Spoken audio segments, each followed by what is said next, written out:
तो क्या आप एनएमआईएमएस में एडमिशन लेने का सपना देख रहे हैं? अगर हाँ, तो आप बिल्कुल सही जगह पर हैं।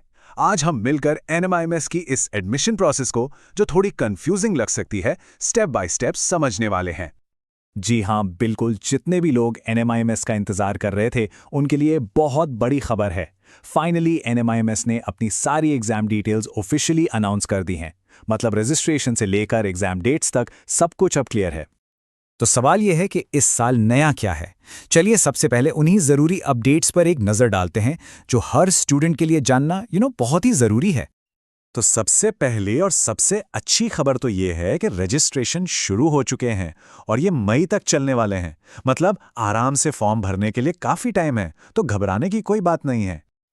लेकिन हाँ, रजिस्टर करने से पहले एक बहुत बड़ा सवाल आता है कि आखिर एनएमआईएमएस में एडमिशन के लिए कौन सा एग्जाम देना है? क्योंकि यहाँ होता क्या है, हर कोर्स के लिए एक अलग एंट्रेंस टेस्ट है और यही वो कंफ्यूजन है जिसे आज हम पूरी तरह से क्लियर करने वाले हैं। तो चलिए इस कंफ्यूजन को दूर करना शुरू करते हैं।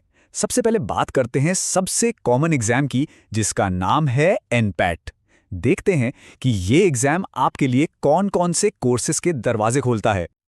अगर आपका टारगेट कॉमर्स, इकोनॉमिक्स या इनसे जुड़े कोर्सेज में डिग्री लेना है, तो सुन लीजिए, एनपी-टैट देना कंपलसरी है। और हाँ, एक बात बिल्कुल साफ साफ समझ लीजिए कि इन कोर्सेज के लिए कोई और एग्जाम नहीं चलेगा। सिर्फ और सिर्फ एनपी-टैट ही रास्ता है। अच्छा, कॉमर्स की बात तो हो गई। अब आगे बढ़ते हैं और बात करते हैं टेक्निकल और फार्मा फील्ड्स की। देखते हैं कि अगर किसी को इंजीनियरिंग या फार्मा में जाना है, तो उनके लिए कौन सा एग्जाम है। तो अगर आप बीटेक, एमबीए टेक या फिर फार्मेसी जैसे प्रोग्राम्स में एडमिशन लेना चाहते हैं, तो आपको देना होगा एनएमआईएमएस सीईटी। ये एक स्पेशलाइज्ड टेस्ट है जो खास तौर पर इन्हीं टेक्निकल कोर्सेज के लिए बनाया गया है। इंजीनियरिंग हो गया। अब उन स्टूडेंट्स की बात करते हैं जिन्हें नंबर्स और डेटा के साथ खेलना पसंद है। जी हाँ, अब हमारा फोकस है साइंस और मैथ्स पर, और इसके लिए भी एक अलग ही एग्जाम है।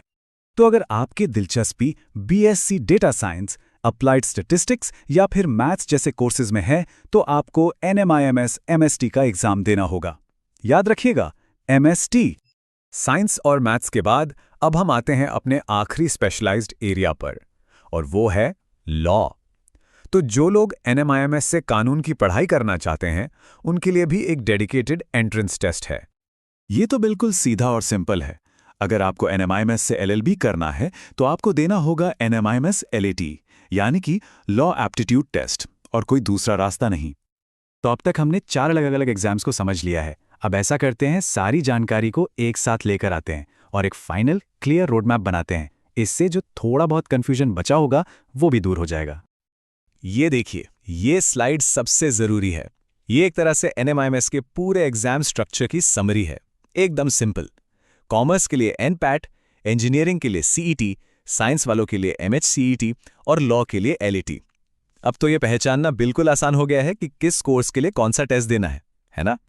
तो अब जब ये एकदम क्रिस्टल क्लियर हो गया है कि कौन सा एग्जाम देना है, तो असली सवाल अब आता है, क्या आप इस चैलेंज के लिए तैयार हैं? क्या आप अपने सपनों के कॉलेज की तरफ एक और कदम बढ़ाने के लिए तैयार हैं?